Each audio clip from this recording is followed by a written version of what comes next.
하나님께 박수를 영광 올려드립니다. 네, 귀한 찬양 은혜 나누신 우리 찬양대 감사를 드립니다.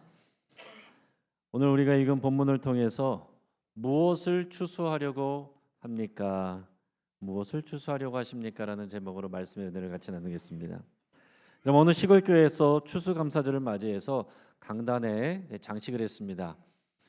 우리 교회처럼 지금 예쁘게 장식을 했어요.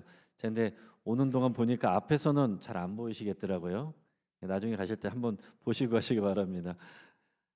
배추도 있고 무도 있고 사과도 있고 과일도 있고 또 쌀도 있고 그렇게 장식을 많이 해놨어요.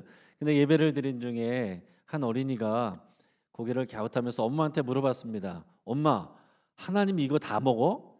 하나님이 이거 먹으려고 오시는 거야? 여러분이라면 뭐라고 대답하시겠어요? 어머니가 이렇게 대답했습니다. 아니야. 하나님이 이걸 먹으려고 오시는 게 아니고 하나님은 우리가 얼마나 감사하는지 그 마음을 보시는 거야. 이렇게 대답을 해줬대요. 여러분 오늘 우리가 추수감사절 예배를 드리는데 하나님은 여기 쌓여있는 이것도 보시지만 우리의 마음을 보십니다. 우리의 감사를 보십니다. 우리 영신교회에서는 11월 첫째 주일을 추수감사주일 예배를 드려요. 오늘 여기에서 중요한 것은 우리가 뭐를 추수했느냐, 얼마나 추수했느냐, 이거보다 더 중요한 것은 우리가 하나님 앞에 무엇을 감사하느냐. 그 감사하는 것은 우리가 거둬들이고자 하는 것인데 무엇을 심고 있고 무엇을 추수하고자 하느냐, 그거를 확인하는 것이 중요한 것입니다. 오늘 그래서 성경에서는 7절에서 이렇게 말씀하고 있어요. 사람이 무엇으로 심든지 그대로 거둔다라고 그랬습니다. 이건 당연한 일이죠. 고구마를 심어놓고 인삼나기를 바라면은 바보 같은 짓이죠. 사람이 무엇으로 심든지 그대로 거둔다. 이게 하나님이 만드신 법칙입니다. 만약에 고구마를 심어놓고 인삼을 기대한다면 스스로 속이는 일이다라고 그랬어요. 여러분 우리는 농부가 아닙니다. 그러나 우리가 하는 모든 일들은 농부가 하는 모든 수고와 같아요. 우리가 하는 말이나 우리가 하는 행동이나 우리가 하는 태도나 우리가 하는 일들이나 어떤 결과를 의미하고 우리가 기대하면서 우리가 일하지 않습니까? 우리도 농사를 짓는 것과 같아요. 일하는 것도 그렇고 살림하는 것도 그렇고 공부하는 것도 그렇고 대인관계도 그렇고 다 농사하는 것과 다를 바가 없어요.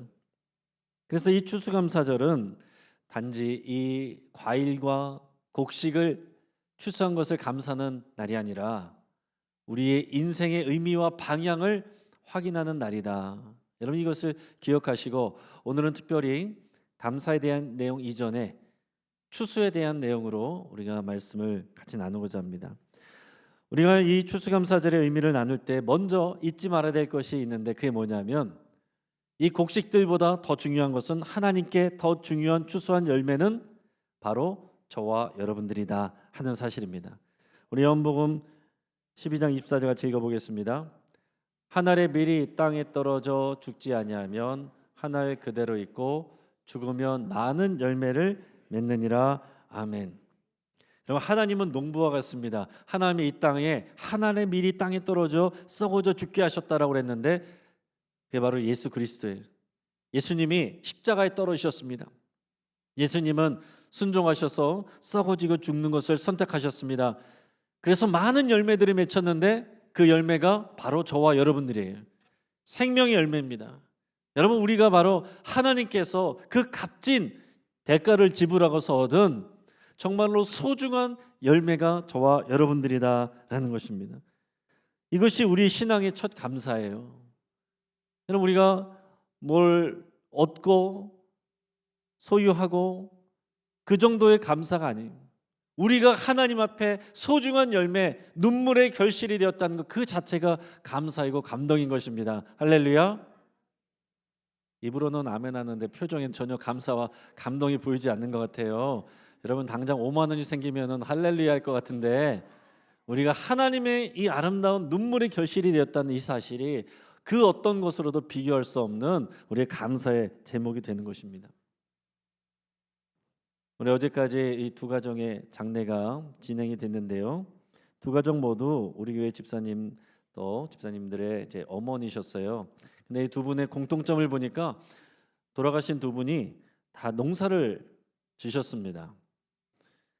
그러니까 평생 농사를 지시고 곡식을 또 열매로 맺으셨는데 이분들이 그거 자체가 목적이겠어요? 사랑하는 가족과 자녀들을 위해서 하는 일이잖아요.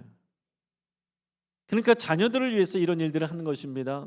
씨도 심고 추수하고 또 수고하고 하는 모든 일들은 그 열매 자체가 아니라 사랑하는 사람들, 그 생명, 사랑하는 자녀들을 위해서 그 일들을 한 것이고 사랑하는 자녀들을 위해서 마당에 꽃도 심는 것이고 하는 것입니다.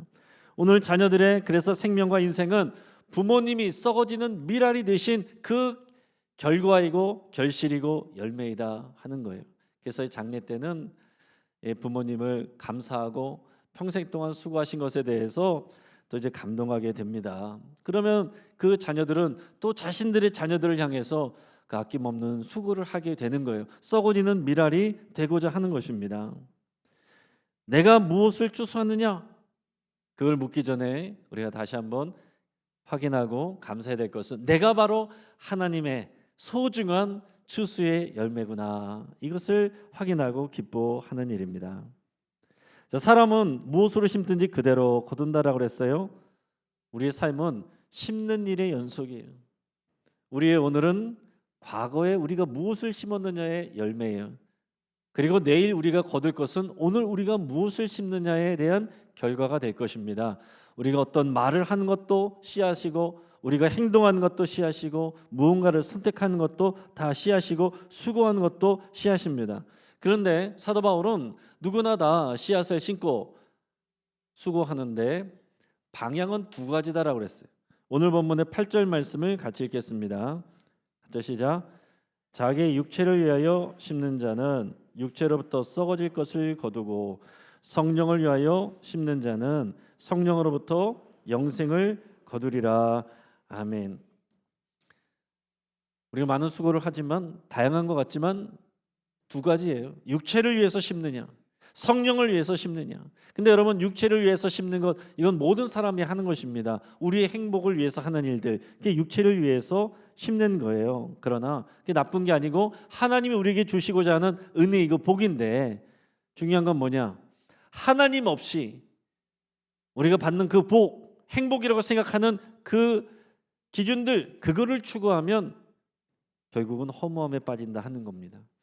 제가 장례식장 가면 꼭 나누는 말씀이 이사야서 40장 6절에서 8절 말씀이에요. 같이 한번 읽어보겠습니다. 말하는 자의 소리여 이르되 외치라. 대답하되 내가 무엇이라 외치릴까 하니 이르되 모든 육체는 풀이요 그의 모든 아름다움은 들의 꽃과 같으니 풀은 마르고 꽃이 시들면 여호와의 기운이 그 위에 불미라. 이 백성은 실로 풀이로다. 풀은 마르고 꽃은 시드나 우리 하나님의 말씀은 영원히 서리라 하라. 아멘. 여러분 우리가 추구하는 것들은요, 우리가 추수하고자 하는 것들은 사실 대부분 이 땅에서 다 사라져요. 썩어집니다. 영원하지 않아요.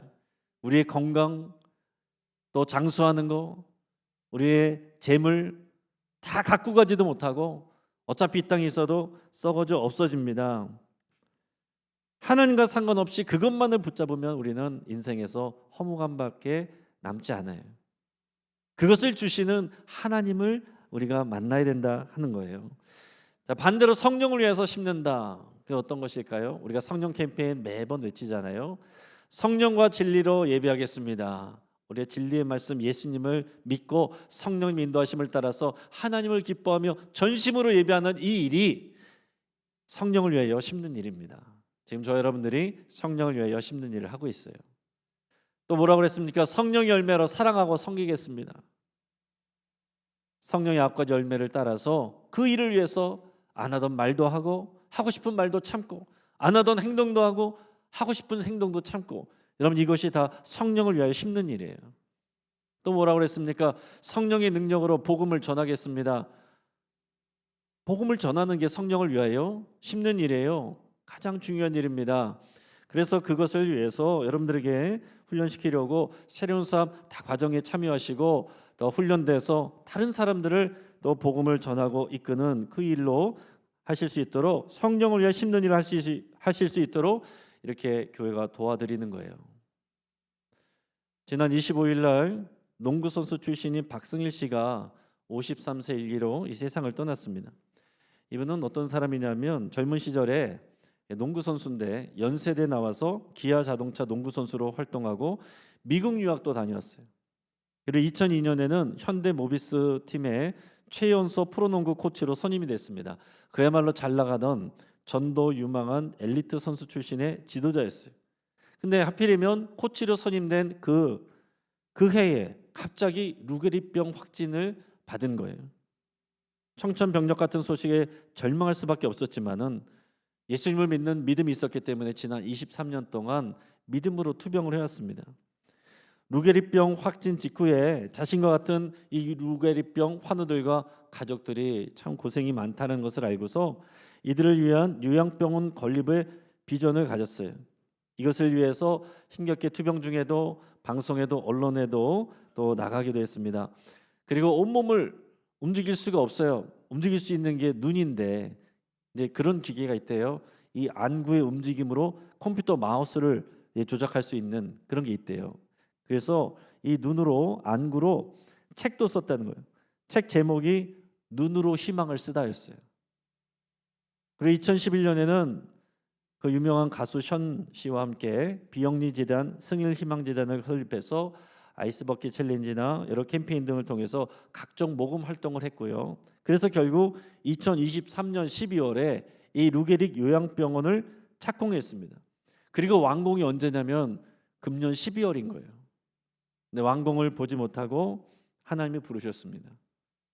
인간적으로 보면 이해가 안 되죠. 하나님 어떻게 그러실 수 있나 그런 마음도 있을 수 있지만은 그러나 박승일 대표는 2002년 루게릭병 진단받은 초기에 방송을 통해서 이렇게 말을 했다고 합니다. 나에게 남아있는 시간이 얼마인지 모르지만 그 시간을 무의미하게 보내고 싶지 않습니다. 누군가를 위해 살고 싶습니다. 그 누군가는 저에게 바로 루게릭병 환우들입니다. 여러분, 그는 비록 꿈꾸던 루게릭 요양병원의 완성되는 모습을 보지 못했지만은 그는 지난 시간 동안 성령을 위하여 심는 일을 하면서 살아왔어요. 우리가 불쌍해 볼 수 있지만 하나님 나라에서 부유한 자입니다. 하나님께 받을 상이 많은 거예요. 사랑하는 여러분, 오늘은 이 추수감사절을 맞이해서 내가 얼마나 많이 소유하고 있는가, 내가 얼마나 많은 것을 추수해서 얻어낼 것인가, 이 관심이 아니라 나를 통해서 어떤 사람들이 살아날 것인가, 나의 모든 것이 무엇을 위해서 심겨질 것인가, 나는 어떤 추수할 열매를 향해 달려가고 있는가, 그것을 여러분 생각하고 점검해 보시길 바랍니다. 예수님이 우리를 위해서 뿌려주셨다면, 그래서 우리가 추수의 열매가 됐다면 이제 하나님은 우리를 세상에 뿌리기를 원하십니다. 우리를 이 땅에 심기를 원하세요. 그게 하나님 기뻐하는 선한 일입니다. 갈라디아서 6장 9절 같이 있습니다. 우리가 선을 행하되 낙심하지 말지니 포기하지 아니하면 때가 이름에 거두리라. 아멘. 여러분, 복음은 언제나 순환합니다.